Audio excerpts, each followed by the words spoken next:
தமிழகத்தில் விளம்பர பலகைகளை வைக்க உச்சநீதிமன்றம் தடை செய்துள்ளது. திமுக ஆட்சிக்கு வந்ததும் இத்தனை ஆண்டுகளாக இல்லாமல் இருந்த விளம்பர பேனர்களை உள்ளாட்சி சட்டத்தில் திருத்தம் கொண்டு வந்து அனுமதித்து தன் விளம்பர மோகத்திற்கு தீனி போட்டது திமுக. அதே சமயம் அனுமதியின்றி பேனர், விளம்பர பலகை வைத்தால் 3 ஆண்டுகள் சிறை தண்டனை விதிக்கப்படும். பேனர், விளம்பர பலகைகள் வைப்பதில் விதிகளை மீறினால் ரூபாய் 25,000 அபராதம் விதிக்கப்படும்.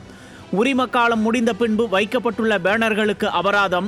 பேனர் உள்ளிட்டவற்றால் உயிரிழப்பு நேர்ந்தால் அதனை வைத்த நிறுவனம் அல்லது தனிநபர்தான் இழப்பீடு வழங்க வேண்டும் என்றெல்லாம் சட்டத்தில் இருக்கிறது. ஆனால் இந்த சட்டத்தை கொண்டு வந்த திமுகவே இதனை மதிப்பது கிடையாது. ஸ்டாலினின் பிறந்த நாளுக்காக எங்கெங்கு காணினும் பேனர்களும் திமுகவின் கொடிகளையும் மக்கள் நடக்கும் தெருக்களிலும் வாகனங்கள் ஓடும் மெயின் ரோடுகளிலும் என்று கொஞ்சமும் பயமில்லாமல் எல்லா இடங்களிலும் வைத்திருக்கிறார்கள் திமுகவினர். அனுமதி வாங்கித்தான் பேனர் வைக்க வேண்டும் என்ற சட்டத்தை போட்ட திமுக ஆட்சியில் திமுக தலைவருக்கு பேனர் வைக்க யாரிடம் அனுமதி வாங்கினார்கள் திமுகவினர்? அப்படி அனுமதி வாங்கியிருந்தால் எந்த அடிப்படையில் இவ்வளவு பேனர்கள் வைக்க, அதுவும் சாலையே தெரியாத அளவுக்கு பேனர் வைக்க எப்படி அனுமதி வழங்கப்பட்டது? அனுமதியின்றி பேனர் வைக்கப்பட்டிருந்தால் அந்த திமுகவினர் மீது நடவடிக்கை எடுக்குமா இந்த அரசு? காவல்துறை அதிகாரிகள் அவர்கள் மீது நடவடிக்கை எடுப்பார்களா? அந்த பேனர்களை அகற்றுமா மாநகராட்சி நிர்வாகங்கள்?